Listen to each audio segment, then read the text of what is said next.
आप सबको मालूम है कि आज इन उत्कृष्ट विद्यालयों में जो प्रिंसिपल हैं, इन सभी प्रिंसिपलों की ट्रेनिंग हम लोगों ने आईआईएम इंस्टीट्यूट में कराया है।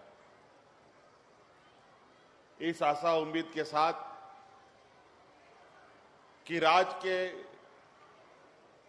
हमारे हर बच्चे, विशेषकर यहाँ के आदिवासी, दलित, पिछड़े बच्चों को, मजदूर के बच्चों को हम कैसे शिक्षा उनको बेहतर उपलब्ध करा पाएं, ताकि राज्य में जो बरसों से चली आ रही है पिछड़ापन की समस्या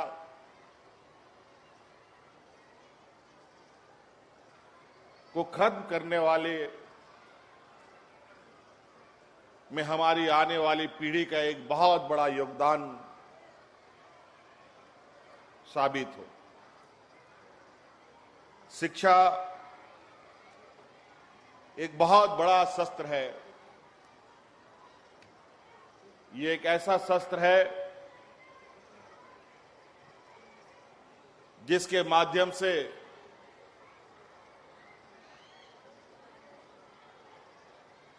हर एक चीज हासिल की जा सकती है।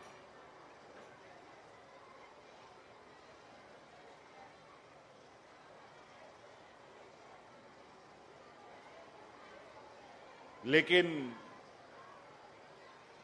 झारखंड जैसे राज्य के लिए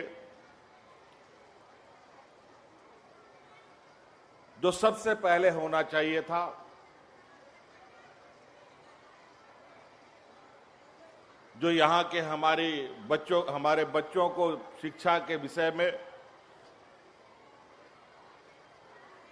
प्राथमिकता के आधार पर काम करना चाहिए था, वो बहुत विलंब से शुरू हो रहा है। आज हम मात्र 4,000-5,000 स्कूलों को उत्कृष्ट करने की बात करते हैं। बड़ा विचित्र बात है, जहां हमारी सरकारी स्कूलों में लगभग 35,000 से अधिक स्कूलें हैं।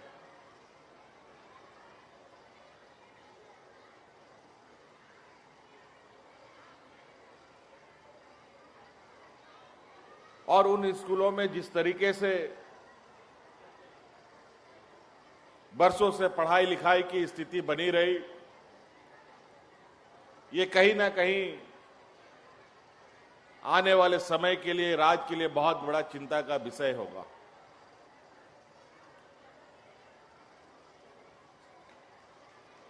हमने हर संभव पुरानी व्यवस्था को भी चुस्त दुरुस्त करने का प्रयास करते हुए उसमें नए आयाम जोड़ने का प्रयास किया है। आपने देखा, हमने पारा शिक्षकों को भी मान सम्मान से जीने का अधिकार दिया। आज जो कंपटीशन का दौर है, उस कंपटीशन के दौर में हमारे इन बच्चों को भी बेहतर शिक्षा देना अत्यंत आवश्यक है।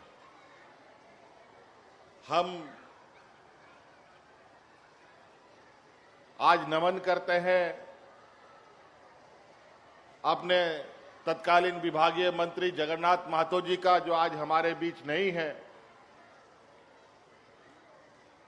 उनका भी इस विषय में निरंतर प्रयास रहा है।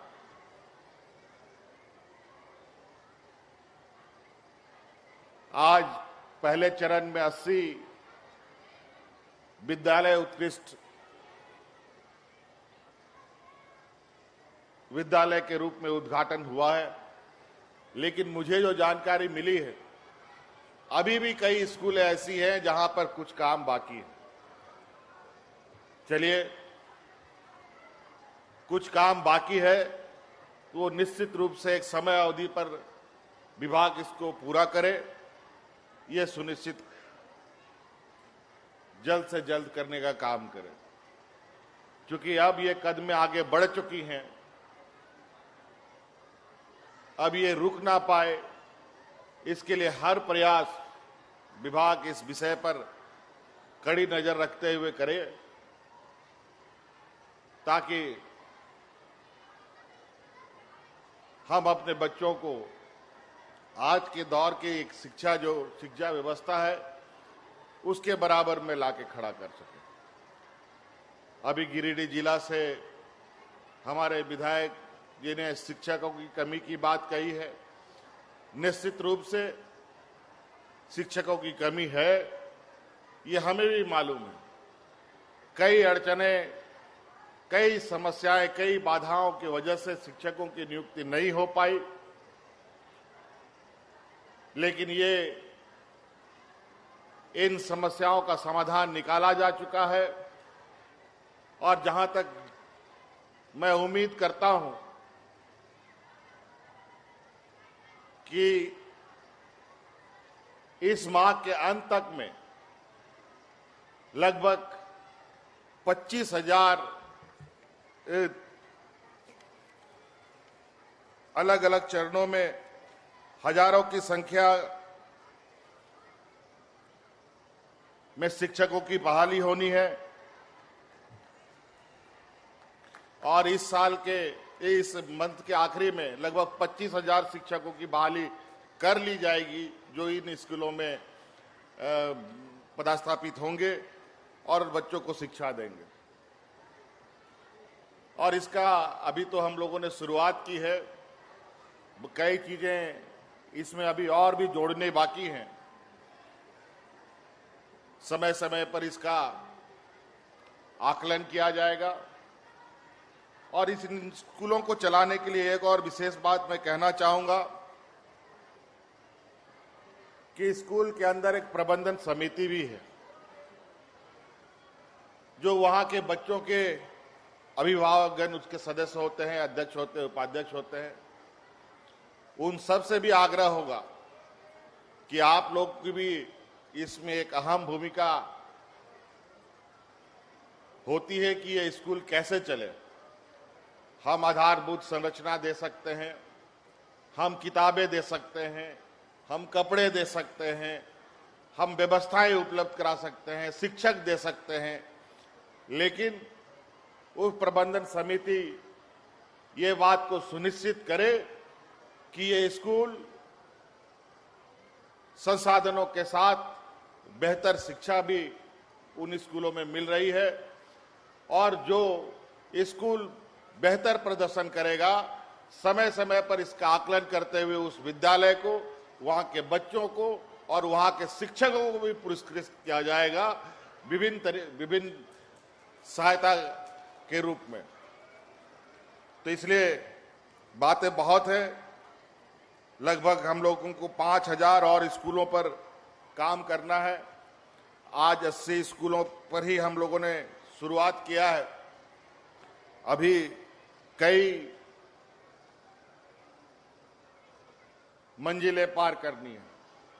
वर्तमान स्थिति में आपको मालूम है कि 2 कमरे का स्कूल होता है, जहां 1-2 शिक्षक होते हैं। बड़ा विचित्र स्थिति है। हम ऐसे स्कूलों को क्या नाम दे सकते हैं जहां मात्र 2 कमरे हों और 1 शिक्षक हो? वहां कैसी स्कूल की व्यवस्था हो सकती है, आप अंदाजा लगा सकते हैं। हम गरीबों को बेहतर शिक्षा देने की बात करते हैं,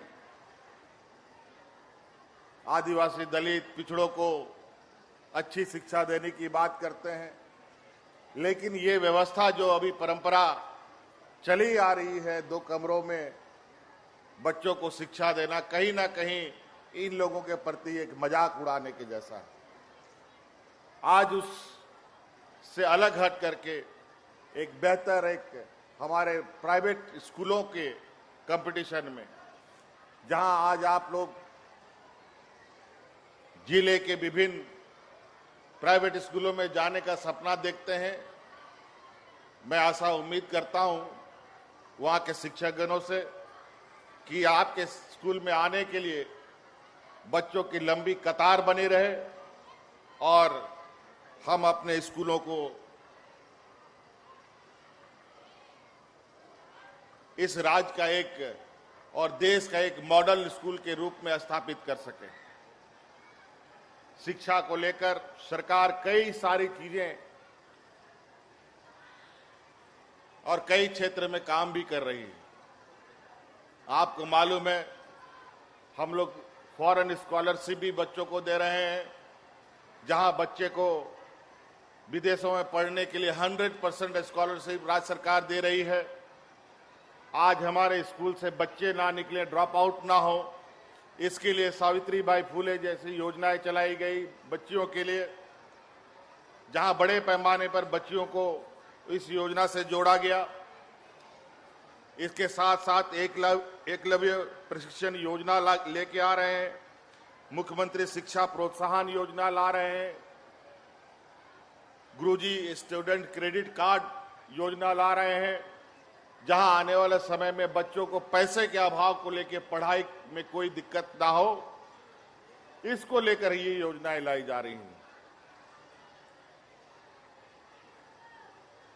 इसीलिए जब इतनी सारी व्यवस्थाएं हमारे हाथ में हैं और हमको नहीं लगता है कि हमारे सरकार के स्कूलों में हमारे शिक्षकों को हम मानदेय या तनख्वाह भी हम कम देते हों, लेकिन जहां तक मैं समझता हूं कि प्राइवेट स्कूलों में शिक्षकों को इतनी तनख्वाह नहीं दी जाती, लेकिन वहां की शिक्षा, वहां का मैनेजमेंट कितना मजबूत और कितना बेहतर तरीके से हो सकता है, ये समझने और सीखने की आवश्यकता है।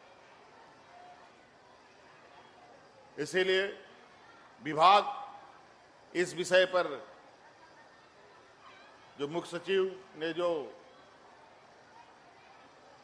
सुझाव दिए हैं, उस विषय को ध्यान में रखते हुए इन स्कूलों को स्वायत्तता के साथ मजबूती से चलने के लिए एक व्यवस्था स्थापित करे, ताकि सरकार की मकड़ जाल में ये स्कूल की उलझने ना उलझ जाए।